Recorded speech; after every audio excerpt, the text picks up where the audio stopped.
Inferiority complex कि जब हम किसी को देखते हैं जो हमसे लुक वाइज बेटर नहीं, जो आपसे लुक वाइज बेटर है,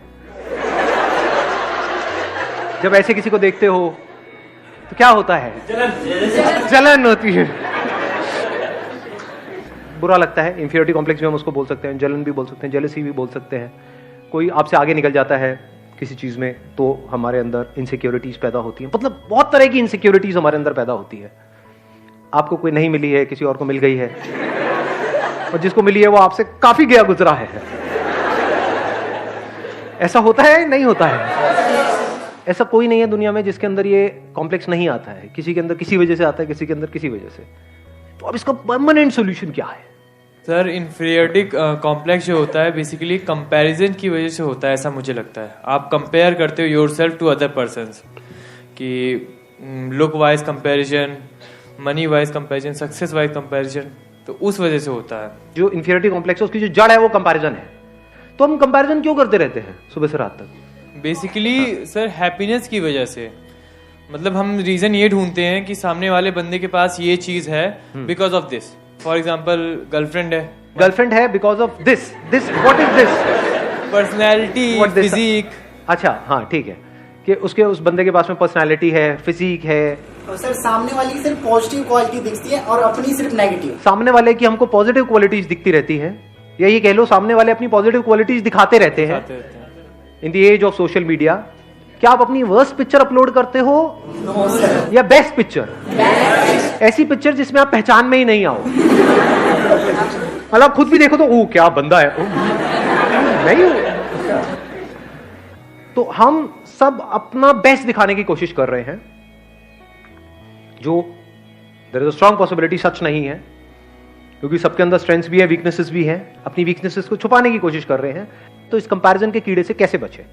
हाँ, उनको दे दो पीछे mike. Sir, I believe it's because of lack of self confidence. हम अपने आप में कॉन्फिडेंस नहीं रखते, हमें और लोग ज्यादा अच्छे लगते हैं। बट अगर इसको आप ध्यान से समझोगे तो जो भी कंपैरिजन हमारे होते हैं उसके पीछे कोई ना कोई रीजन होता है, and there is a strong possibility उसके पीछे कोई ना कोई रियलिटी होती है। बिना रियलिटी के कंपैरिजन अगर होता है तो हमें बुरा भी नहीं लगता है। मतलब आप मान लो मोटे नहीं हो और आपको कोई मोटा मोटा बोले, बुरा लगेगा क्या? और मोटे हो तभी तो मोटा बोल रहा है, तभी तो बुरा लग रहा है। सही कह रहा हूं, गलत कह रहा हूं? Yes sir. तो ध्यान से समझना, ये जो कंपैरिजंस होते हैं, अगर घर वाले कंपेयर कर रहे हैं कि देख वो तो टॉप कर रही है तेरी बहन या भाई, और तू है बिल्कुल ही गया गुजरा है, तो आप एक्चुअल में गए गुजरे हो, तभी तो कंपैरिजन हो रहा है। अगर आप भी टॉप कर रहे होते तो कहां कंपैरिजन होता? तो there is a reality behind comparison, इसलिए हमको बुरा लग रहा है, क्योंकि वो रियल है, वो सच है, तभी बुरा लग रहा है। झूठ होता तो बुरा नहीं लग रहा होता। सर रियलिटी में भी तो कुछ ऐसी चीजें होती हैं जो रियलिटी होती है, लेकिन सिर्फ लोग हमें वही दिखाते हैं जिससे हम जेलस फील करते हैं। एग्जैक्टली, नीचे दिखाते। वेरी गुड पॉइंट है ना। अभी देखना, ध्यान से समझना इन्होंने क्या बोला है। अब कंपैरिजन की भी दो जड़ें निकल करके आई। अभी तक मैं एक देख रहा था, लेकिन एक नहीं है, दो है। एक है रियलिटी, एक है वर्चुअल रियलिटी। वर्चुअल रियलिटी मतलब जो एक्चुअल में रियल नहीं है, रियल लग रहा है, रियलिटी नहीं है वो, but virtual real. And we are all surrounded by virtual reality. चारों तरफ क्या है सोशल मीडिया पे? रियलिटी है, वर्चुअल रियलिटी, वर्चुअल रियलिटी। लेकिन हमारे घर में जो कंपैरिजन हो रहा है वो क्या है? वो वर्चुअल है या रियलिटी है? रियलिटी पे बेस्ड है। देख रहे हो दोनों में फर्क? तो सबसे पहले देखते हैं वर्चुअल रियलिटी के लिए क्या किया जाए। To see it as virtual reality and understand it deeply कि ये वर्चुअल है, रियल नहीं है। That liberates you from this comparison for ever. जैसे स्क्रीन पे एक मूवी चल रही है, दिख रहा है, एक्चुअल में कहां है? अब उसको अगर आप सच मान लो तो लाइफ की धज्जियां उड़ने से आपको कोई नहीं बचा सकता। मतलब आपने एक हॉरर फिल्म देखी स्क्रीन के ऊपर और आपको लगे कि हाँ इस मूवी में दिखाया है, तो इसका मतलब भूत होते हैं, ऐसे ही होते हैं। अब आपको कोई नहीं बचा सकता, दुनिया की कोई ताकत नहीं बचा सकती। But the moment you see it as a fact, यानी वर्चुअल रियलिटी की रियलिटी देख लो, that freeze you from virtual reality. Social media की जो नकली दुनिया है उसको समझ लो कि ये सब नकली है, सब झूठ है। तो झूठ के सच को अगर आपने देख लिया, झूठ का सच क्या है? कि वो झूठ है। एग्जैक्टली। किसी भी झूठ का सच क्या है? कि वो झूठ है। उसमें क्या है अगर सोशल मीडिया में ध्यान से समझा जाए? लुक्स है, एक परफेक्ट फिगर है, एक परफेक्ट फिजिक है, क्या वो सच है? क्या बॉडी कभी भी परफेक्ट होती है? क्या बॉडी एक्चुअल में परफेक्ट है, ये बात आपको पता है या परफेक्ट दिख रही है? दोनों में फर्क समझ आया? जरूरी नहीं है ना जिसकी बॉडी बाहर से परफेक्ट दिख रही है अंदर से उसकी बॉडी परफेक्ट है। एक अच्छी लाइफ जीने के लिए क्या ज्यादा इंपॉर्टेंट है, अंदर से परफेक्ट फील करना या बाहर से अपने आप को परफेक्ट फील दिखाना? तो जो भी कुछ दिख रहा है वो सब एक्चुअल में नकली है। अगर आपको समझना हो नकली क्या है और असली क्या है, अगर ध्यान से समझना हो तो आप जानवरों को ऑब्जर्व कर सकते हो। देखना कुछ इंटरेस्टिंग नजर आया है। जानवरों के केस में कुछ भी नकली नहीं है, सब असली है। सही कह रहा हूं गलत कह रहा हूं? yes, तो अगर बंदरों को आप ध्यान से ऑब्जर्व करोगे, चाहे तो किसी जंगल अंगल में जा सकते हो, जू में जा सकते हो, नहीं तो शीशा देख लो। तो जैसे ही अगर आप इनको बंदरों को ध्यान से ऑब्जर्व करोगे तो बंदरों के क्या होते हैं? 8 पैक्स होते हैं। कभी देखे किसी बंदर के 8 पैक्स? तो रियलिटी अगर समझनी है तो नेचर को ऑब्जर्व कर लो, जानवरों को ऑब्जर्व कर लो, तो उसमें हर तरह की आपको तरह तरह की फिजिक मिलेगी, तरह तरह की फिगर मिलेगी। बंदरों में, इसमें, उसमें, जानवरों में कोई भी ऐसा नहीं है कि सारे एक जैसे दिख रहे हैं। जैसे इंस्टाग्राम के ऊपर ज्यादातर आप देखोगे तो सब एक जैसे ही दिख रहे हैं, तो एक्चुअल में बंदर वो है। मैं सही कह रहा हूं गलत कह रहा हूं? बंदर कौन हुआ? कहते हैं ना बंदर मतलब नकलची बंदर। ये हैं सारे के सारे, एक दूसरे को ब्लाइंडली कॉपी कर रहे हैं, एक दूसरे के ऐसा बनने की कोशिश कर रहे हैं। इस कंपैरिजन के कीड़े से बचने का सबसे पहला जो स्टेप है वो है इस सच को देख लेना कि ये ऑनलाइन दुनिया के अंदर, सोशल मीडिया के ऊपर, यहां पे सब झूठ फैला पड़ा है चारों तरफ। The moment we see it as a fact, अब आप उससे फ्री हो गए।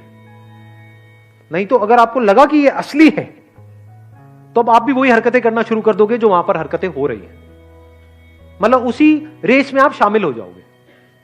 कौन सी रेस है ये? वर्चुअल रियलिटी की दुनिया। उसमें भाग रहे हो, कुछ आ भी गया हाथ में तो वो भी वर्चुअली होने वाला है, रियल कुछ नहीं है जी वहां पर। अगर फेसबुक पे आपके मान लो 2000 फ्रेंड्स हो भी गए, किसी और के हैं, और उसको आप उस नंबर को बीट करने की कोशिश कर रहे हो, 2000 की जगह 2500 भी हो गए, उससे क्या मिलने वाला है? व्हाटएवर यू विल गेट, यानी क्या मिलता है वहां पे? लाइक्स मिलते हैं। लाइक्स की एक्चुअल में रियलिटी क्या है? कुछ नहीं है, सब वर्चुअल है। जो लाइक कर रहे हैं क्या वो एक्चुअल में लाइक कर रहे हैं उसको, या इसलिए कर रहे हैं क्योंकि अगर मैंने नहीं किया तो वो नहीं करेगा? तो ये क्या है? ये ऐसा नहीं है तू मुझे खुजा मैं तुझे खुजाऊंगा। If you really want to do something big in life, in reality, to be free from virtual reality. उससे फ्री कैसे होंगे? उस वर्चुअल रियलिटी की आपने रियलिटी देख ली, नकली है, सब नकली है, सब झूठ है, सब बकवास है। तो सच क्या है? वहां पर आ जाओ। अब हम दूसरे एस्पेक्ट पे आ गए कंपैरिजन के। कहां पर आ गए? रियलिटी में आ गए। Comparison based upon reality. अब वहां पे कुछ चीजें हैं जो बदलनी चाहिए, कुछ चीजें हैं जो बदलने की जरूरत ही नहीं है। For example, one comparison could be based upon reality कि मैं पढ़ाई में अच्छा नहीं हूं, मेरी बहन है, तो अब मुझे भी उसके जितने नंबर लेकर के आने हैं। तो इसमें समझदारी क्या है? ये तो बेवकूफी है। Do you just want to do what is expected from you, और you want to do the right thing? What is right thing? Now you need to look at yourself closely. हो सकता है आप एक आर्टिस्ट बनने के लिए पैदा हुए हो, किताबी कीड़े बनने के लिए पैदा ही नहीं हुए हो। तो क्या करना है वहां पे? अपनी बहन से कॉम्पीट करना है, क्योंकि कंपैरिजन के साथ क्या आता है? कंपटीशन। अब अगर आप कॉम्पीट कर रहे हो किसी ऐसी जगह पे जो आपकी स्ट्रेंथ है, तब तो कोई दिक्कत नहीं है। बट अगर कॉम्पीट कर रहे हो किसी ऐसी जगह पे जो आपकी बहुत बड़ी वीकनेस है और बाकी सबकी स्ट्रेंथ है, तो आपकी लाइफ की धज्जियां उड़ने से कोई दुनिया की ताकत आपको बचा नहीं सकती। ध्यान से सुनना, ध्यान से समझना। आपको जो पूरा ध्यान है वो है बाहर, अपने ऊपर तो है ही नहीं, और कॉम्प्लेक्सिटी सारी यहां है। सही कह रहा हूं गलत कह रहा हूं? इसका अगर आपने सॉल्यूशन निकाल लिया तो बाहर की प्रॉब्लम्स का सॉल्यूशन निकालना क्या बड़ी बात है? बाहर सिर्फ रिलेशंस को आपको संभालना है और पोजेशंस को संभालना है, विच इज वेरी इजी। अगर किसी का दिमाग सॉर्ट आउट है तो। दिमाग हिला हुआ है अंदर से, बहुत मुश्किल है जी, क्योंकि जो अंदर से हिला हुआ है उसके साथ जो रिलेशन में जाएगा वो भी हिल जाएगा। इंपॉर्टेंट क्या है? सबसे पहला स्टेप क्या होना चाहिए हमारे लाइफ में? यहां की कॉम्प्लेक्सिटीज को खत्म कर देना है। अब वो कैसे होती है? फॉर एग्जाम्पल, आपके दोस्त आपको चिढ़ाते हैं, मोटा मोटा मोटा मोटा, तो आप पतले इसलिए नहीं हो रहे हो, कि वो आपको मोटा बोलना बंद कर दे, क्योंकि आज आपको मोटा बोलना बंद कर देंगे, कल कुछ और बोलना शुरू कर देंगे, तब तो आप बेवकूफों की तरह भागते रहोगे उनसे बचने के लिए। तो आप क्यों काम कर रहे हो? क्योंकि वो जो बोल रहे हैं वो इंपॉर्टेंट नहीं है, लेकिन हां अंदर से I am not feeling as good as I used to feel जब मैं फिजिकली फिट था। यानी जब मेरा वेट कम था तो मैं बेटर फील करता था, तो अब मुझे वेट कम करना है। बट ऐसा भी हो सकता है कि आपका वेट ज्यादा है और आपको अच्छा फील हो रहा है, तो अब कम करने की जरूरत ही नहीं है। वेट ज्यादा होना कोई बुरा नहीं होता है। बहुत सारे जानवर है जिनका वेट ज्यादा है और वो फिट है नहीं। Yes sir. तो वेट ज्यादा होना प्रॉब्लम नहीं है। ये एक बहुत बड़ी मिसकंसेप्शन है, इसको ठीक कर लेना अपने माइंड में। प्रॉब्लम किस लेवल पे है? वर्चुअल रियलिटी की दुनिया में प्रॉब्लम है, क्योंकि वहां पे लोग आपको जज करेंगे, लेकिन उसको तो आपने पहले ही कचरा करके हटा दिया है ना। ये सब बातें आ रही है समझ में? आपको डिसाइड करना है कि अभी इस टाइम पे क्या इंपॉर्टेंट है। फॉर एग्जाम्पल अभी जो आपकी एज है आपके लिए सबसे इंपॉर्टेंट है कि मेरे को जल्दी से जल्दी अपने करियर में कुछ करना है। तो क्या ये करने के लिए मुझे अंदर से हेल्थ वाइज अच्छा होना जरूरी है या नहीं है? इसलिए मुझे हेल्दी होना है। क्लियर हो गया? माइंड क्लियर हुआ? आंसर मिल गया सारा?